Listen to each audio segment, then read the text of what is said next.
Durante um ano, antes dos ataques do Hamas, enormes protestos contra a reforma do judiciário balançaram Israel. O julgamento por corrupção de Netanyahu e dos seus aliados de ultradireita apenas colocou lenha na fogueira e polarizou ainda mais a sociedade israelense. À medida que o país se concentrava na política interna, os problemas internacionais também se acumulavam. O Irã continua a ser uma ameaça, e grupos pró-Irã tiraram proveito do caos. Para piorar, as relações com a América estão no seu pior momento em anos. O que está acontecendo em Israel? Netanyahu está levando o país à beira do precipício? Bem-vindo ao dossiê dos anos 20.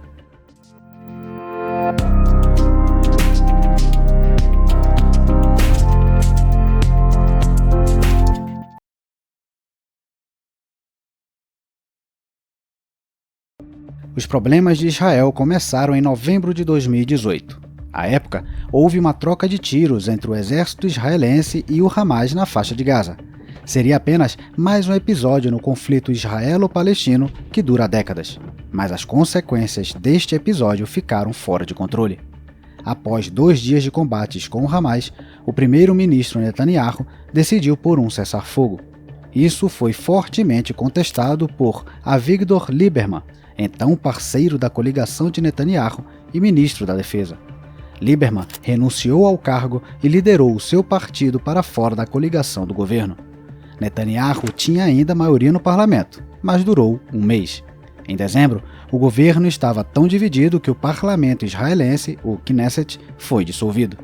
Netanyahu, que foi primeiro-ministro desde 2009, foi forçado a lutar pelo poder em eleições antecipadas, realizadas em abril de 2019. Como era de se esperar, foram vencidas por Bibi, como é chamado, mas não o suficiente para formar um novo governo.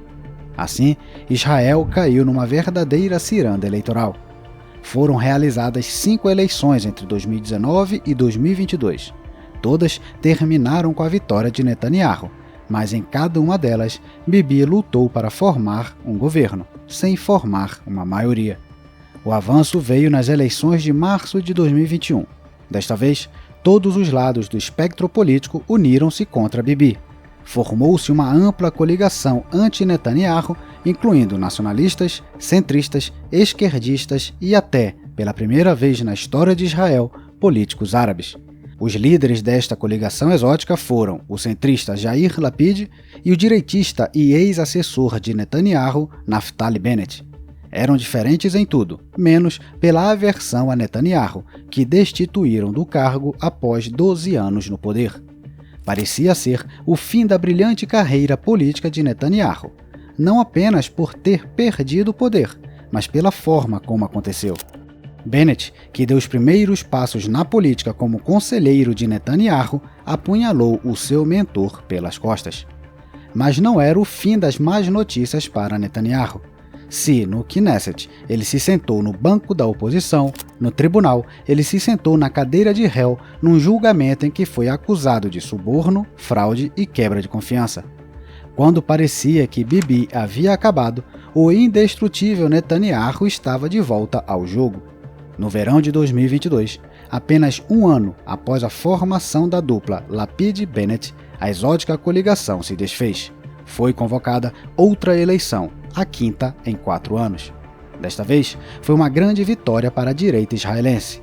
O campo em torno de Netanyahu conquistou 64 dos 120 assentos possíveis. Bibi recuperou o cargo de primeiro-ministro, mas o preço que pagou por isso foi enorme. Isso porque Netanyahu teve de formar uma aliança com 2 partidos de ultradireita, o Partido Religioso Sionista e o Poder Judaico. E o preço foi entregar cargos estratégicos à ultradireita. O líder do sionismo religioso, Bezalel Smotrich, tornou-se o novo ministro das Finanças. Ele também foi encarregado da administração civil da Cisjordânia ocupada. O líder do poder judaico, Itamar Ben-Gvir, tornou-se o novo ministro da Segurança Interna. As opiniões de Smotrich e Ben-Gvir são radicais, mesmo quando comparadas a outros grupos da direita em Israel. Ambos defendem o desmantelamento da autoridade palestina e a anexação da Cisjordânia. Eles também apoiam o aumento dos poderes dos militares e a flexibilização das regras para os soldados abrirem fogo, especialmente nos territórios ocupados. Ben-Gvir, quando jovem, era associado ao Partido Chauvinista CAR, que está listado como uma organização terrorista em Israel e nos Estados Unidos. A decisão de Netanyahu de entrar numa coligação com os radicais não foi apenas impopular entre os aliados mais próximos, mas também na administração Biden, que tentou dissuadir Netanyahu de se aliar a Ben-Gvir através de canais não oficiais. Mas Netanyahu não teve escolha. Se quisesse regressar ao poder, os votos de Smotrich e Ben-Gvir eram essenciais. Assim foi formado um governo que a mídia saudou como o mais direitista da história de Israel. Ao entregar posições chaves a Smotrich e Ben-Gvir, Netanyahu reduziu significativamente a sua própria influência sobre as políticas internas. Alon Pinkas, um ex-diplomata israelense, acredita que a posição de Netanyahu está mais fraca do que nunca, e os seus parceiros de coligação sabem e exploram isso. Bibi pode estar de volta como chefe de governo, mas está sendo mantido refém pelos seus parceiros de coligação de ultradireita. A controversa reforma do judiciário ilustra melhor as tensões dentro da coligação e a pressão sobre o primeiro-ministro. Em janeiro de 2023, o ministro da Justiça de Israel, Yariv Levin, apresentou um projeto de reforma judicial para limitar os poderes do Supremo Tribunal.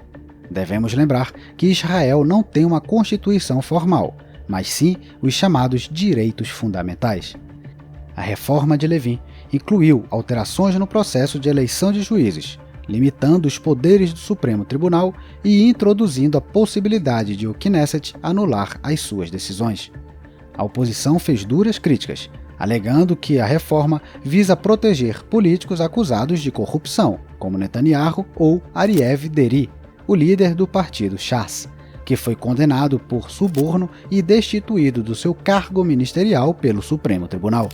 A reforma dividiu o país e causou agitação em massa. Poucos dias depois de o ministro Levin ter apresentado seu projeto, grandes protestos contra o governo começaram em Israel, envolvendo centenas de milhares de pessoas e paralisando a maioria das grandes cidades. A oposição pública foi tão forte que, em março, houve até uma divisão dentro do Likud, o partido de Netanyahu. Bibi suspendeu temporariamente a reforma para acalmar as emoções e ofereceu à oposição que trabalhasse no projeto. Sendo um político pragmático, Netanyahu tentou encontrar uma solução, mas os seus parceiros de coligação, liderados por Ben-Gvir, deixaram claro que ou a reforma avançaria ou eles deixariam a coligação. O Knesset retomou os trabalhos do projeto no meio do ano e aprovou a primeira lei do pacote de reformas em julho, abolindo o teste de racionalidade do Supremo Tribunal. Isso abriu a porta para Deri retornar ao cargo ministerial do qual havia sido destituído. A questão da reforma judicial era a que mais impactava a opinião pública em Israel antes do ataque do Hamas. Protestos regulares atraíram centenas de milhares de pessoas todas as semanas, e isso afetou o funcionamento do Estado, quiçá incentivando a ação terrorista. Em fevereiro do ano passado, o Banco Central de Israel alertou que a reforma prejudicaria a economia e desencorajaria o investimento estrangeiro. Alguns empresários ameaçaram retirar as suas empresas de Israel.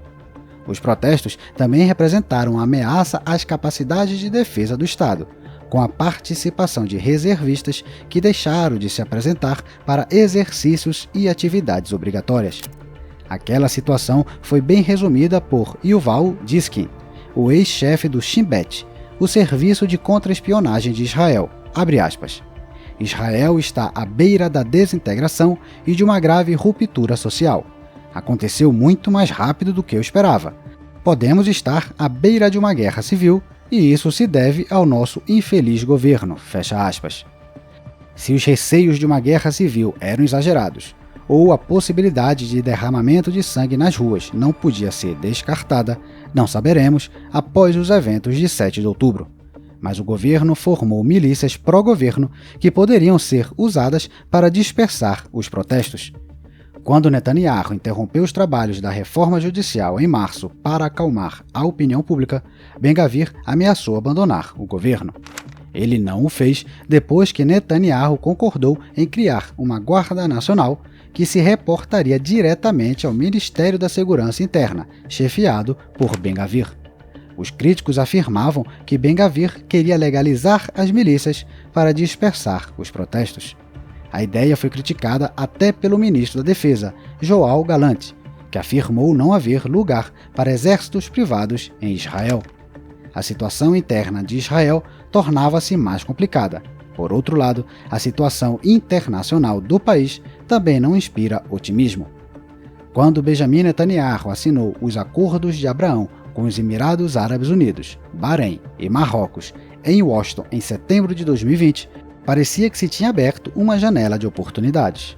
Com o apoio de Donald Trump, Israel podia construir uma aliança no Oriente Médio, uma ampla frente contra Teherã e as milícias pró-Irã que operam na região.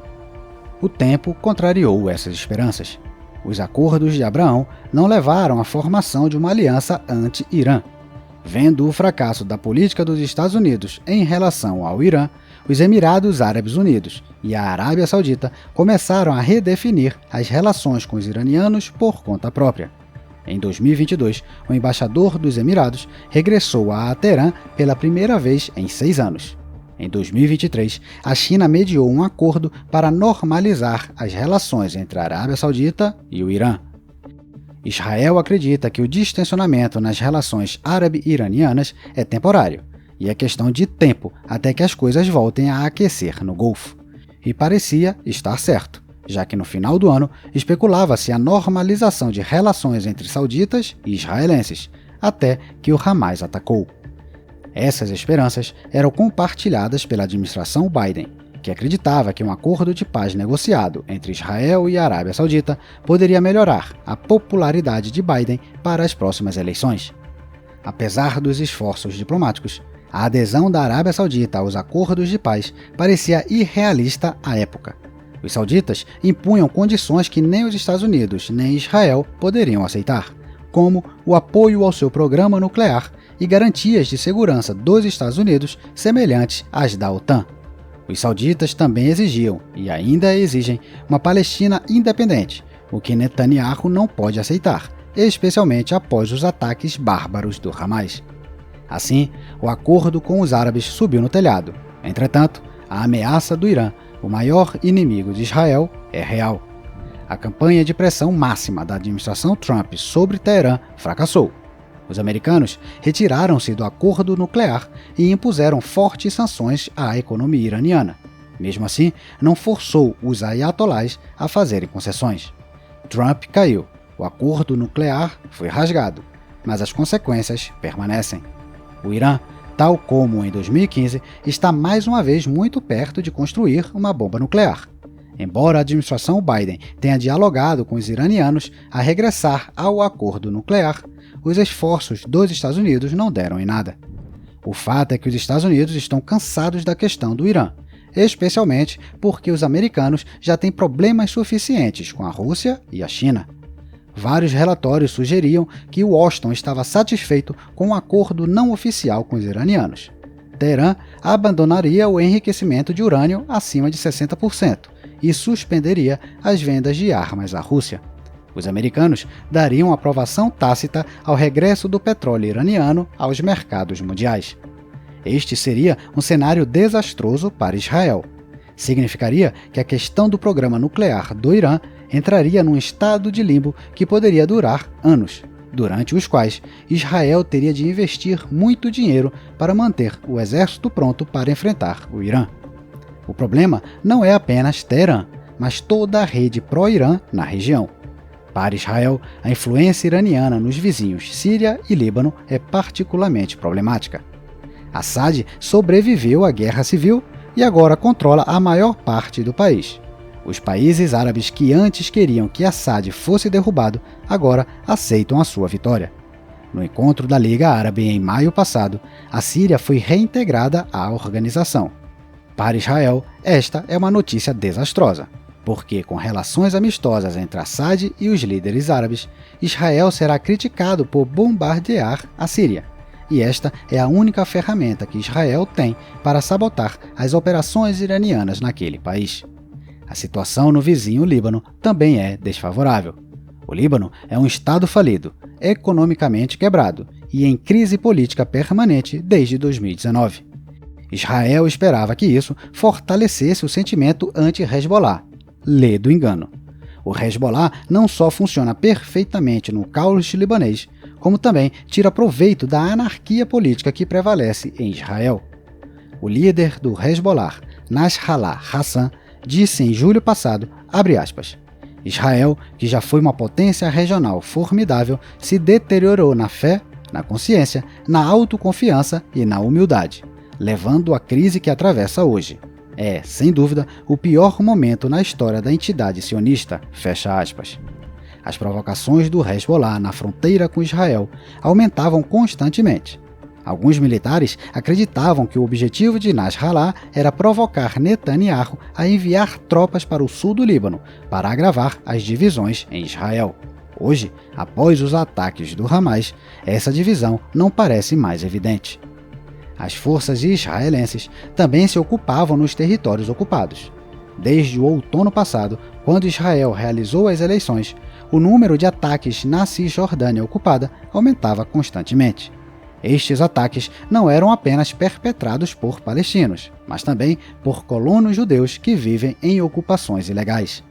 A Cisjordânia ficou sob ocupação israelense em 1967, devido à Guerra dos 6 Dias. Embora ilegais à luz do direito internacional, cada vez mais assentamentos judaicos estão sendo construídos, em um crescimento exponencial. No início da década de 70, apenas cerca de 1.000 colonos judeus estavam na Cisjordânia. Hoje, existem cerca de 490 mil.